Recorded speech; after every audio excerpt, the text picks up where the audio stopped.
All right, we're back. All right, now that we've put the cable on the bottom pulley down there, you're gonna come up here to the top. This is why I said to put it in a loop, because now your other stud is up here waiting for you. So now you take the jam nut off, the regular nut off, and you're gonna take it and put it in the closest hole to the outside. Then once you got it in there, you can, if you need to, pull it out a little more so you got some room to grab it. And then you put your thicker nut on first, right? The thick nut first.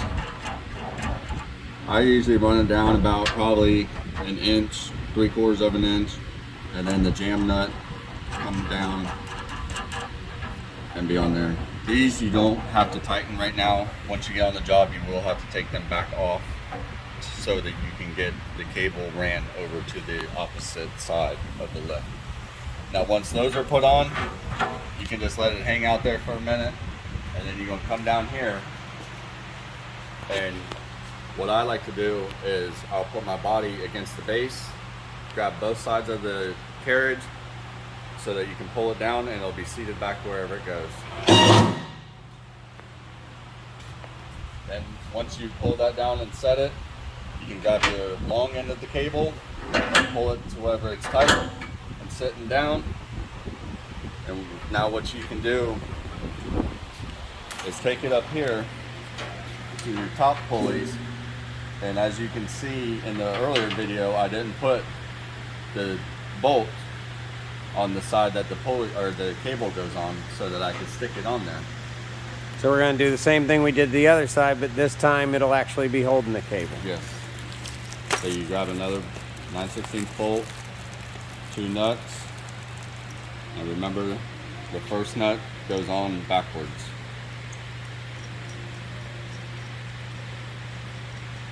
Put that down, you take it, put it in the hole. The cable will fight you a little bit. Just use the length of the bolt as leverage to get it to hold in. And you put your other nut on, and you're ready to go. There, now the cable can't come out of there. Now, do you tighten that up while you're here, or do you wait till you're on the job? I would wait till you're on the job, because there's the hydraulic hose that runs across the top here, and you'll have to put these 8Ls in one of these sides. Ah, and you got to take it loose? Yes, and you'll have to take them back off so that you can run that hydraulic hose up and around. All right. Whichever side it is. Perfect. Now, with that done, you can pull the cable tight, and then I just take it and come down here to the hydraulic cylinder itself, and I just use it as a center point, and I just wrap the cable around the hydraulic cylinder. Once you get that all done and wrapped up, you can take the hydraulic hose. This is the power unit side still, so the hose is really short. You take this one and you do the same thing. Wrap it around the hydraulic cylinder, take the end and tuck it in, that way it can't fall out and get damaged whenever we're moving it, picking it up, transporting it. And then that's that as far as cable installation. All right, so what do we got left on this side to do? Next,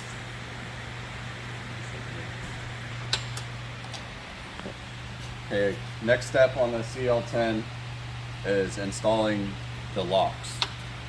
Now, we're working on the power unit side, and if you don't know which one the power unit side, a telltale of it all the time is the bracket for the power unit.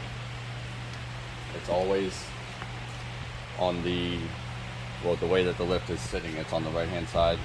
And if you don't see this, or you're on the other side or whatever, you can always tell too by the shorter hose.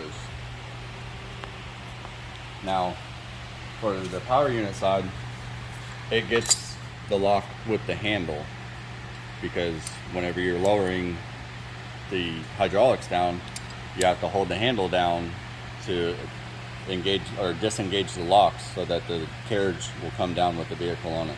So the lock release handle and the power unit are always right next to each other. Yep. And as you can see, this one already came with the bolt This is the 8mm Allen head, and you're gonna need a 3/4 inch wrench for this. Also, it comes in they send a little package. You'll need these little springs. One of these springs for the power unit side. So I'm gonna cut that out and get it ready, and then I'll show you installation of it. All right, now doing the lock installation on the column itself.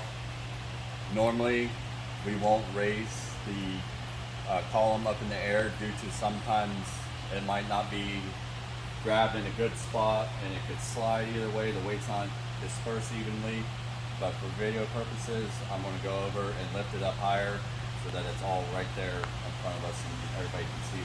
So we're going to lift it up so we can see under it and do the lock. But normally we would bend over and work on the lock right here. So if the lift did come off the forklift, it's only coming off a few feet, not 5 or 6 feet. But for video purposes, we're going to lift it up so we can see what's being done. Now, I explained earlier that you needed the 8mm Allen and a 3/4 inch wrench. What you'll do is you'll take the nut off.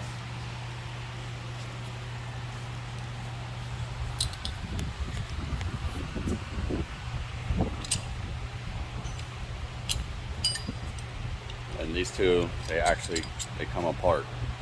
So what you want to do whenever you're putting them together is you take the lock first and you slide it into this carriage that it has. Now you got to be careful sometimes. If you go at too much of an angle, the entire lock will actually go up into the carriage, and you can set it all up, but it won't allow the carriage to come up because the lock is inside, as you can see through the slot there. So you want to make sure that you go at probably a slight angle, wherever you just let it kind of hang out on the back there. Yeah, that was a good look. You can see it good how it came out instead of going up in the lift. Now on the handle itself, it has an eyelet for the top where the lock release cable will hook into. You always want to make sure that that piece, that eyelet, is sticking up towards the top of the lift. All right. Now this is going to go in with it, and then basically you just take the bolt and you line them all up in between. Sometimes it can be a pain trying to get everything lined up to go the right way. Work your way through, and the 3/4 nut goes on. Tighten that down till it bottoms out. Even though it's bottomed all the way out, it's still enough room for it to disengage and engage the lock. Next, you'll take the spring that I said earlier, and there's an eyelet on the lock that you're going to take, and you're going to hook one side up to it. Just kind of get it to work. I take them and slide them in.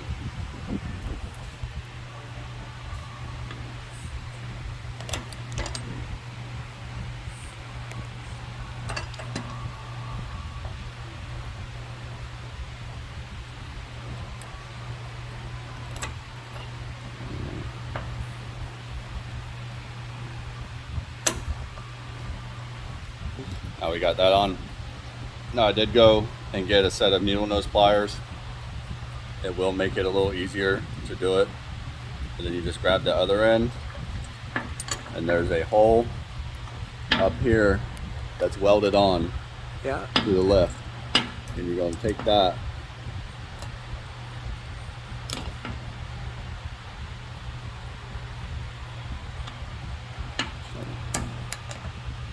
keep my fingers out of the way, Yeah. but there you go. Now that spring, the purpose of that spring, if you look over here in the top, it holds the lock tight to the carriage so that whenever the car or vehicle is coming up, it'll actually take it and it lets it go back so that it locks into place.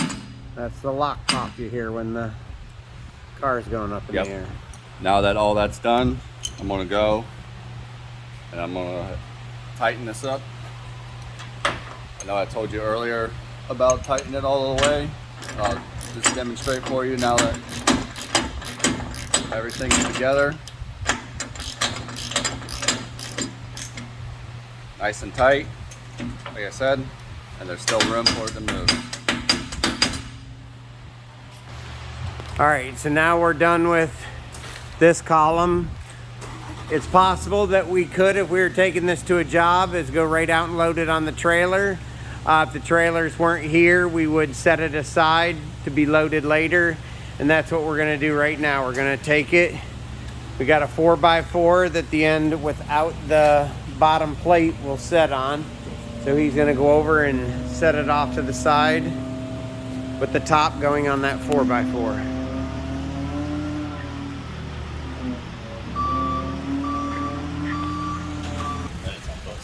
Now, due to this is a power unit side, you're gonna have to use 2 4x4s to make sure we don't damage that lock. And I'll point this out to when we're lowering it. So we're gonna double stack our 4x4s. Go ahead and lower it down.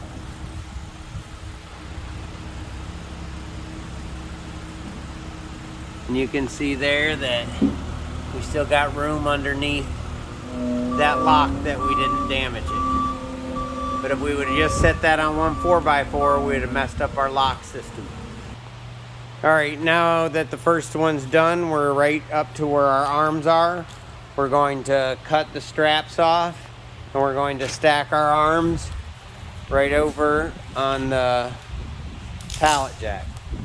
All right, as we're unpacking these, at different times you'll see that you can, from shipping, get paint damage. So always let us know in the office. And if we don't have any touch-up paint, we can make sure that we get more in stock, or we'll touch it up on site when we're done. They actually come with the cl10s with these already in them, but they're easy enough to take off. And we'll just take them over and put them in our bucket. We'll do that with all 4 of them, and then we won't lose them going down the road. What else? On the cl10s, the pins actually come inside the arms already. You don't need to take them out because they have a C-clip on the bottom that you'll take out once you get to the job, and a washer, so the pins won't come out, so you can just leave them inside. So it's secure for shipping.